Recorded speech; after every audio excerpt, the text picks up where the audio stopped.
Hi, friends. Good day, and welcome to another episode of Sundayed. Today, we're going to learn a very nice technique and functionality in Excel for data manipulation and cleansing, and that function is called flash fill. So we'll go ahead, we'll get started and dive right into it. Uh, what I have here is a data set for names as an example, which has all the full names of the people. And I would like to break them out as first name, last name, and have their email as first name dot last name at whatever domain.com.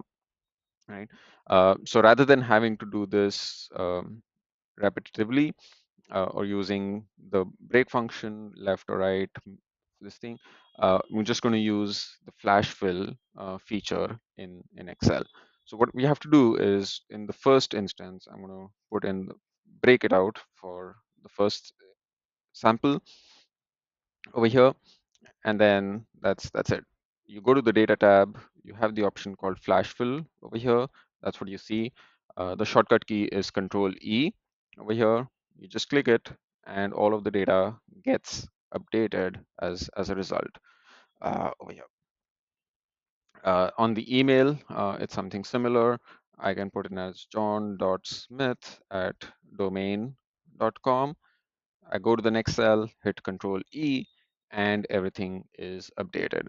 So that's how really simple this is if you're going to repeat a similar data set and manipulate it, or even cleanse it for that matter over there.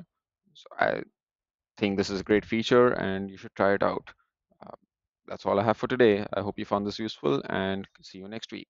Thanks.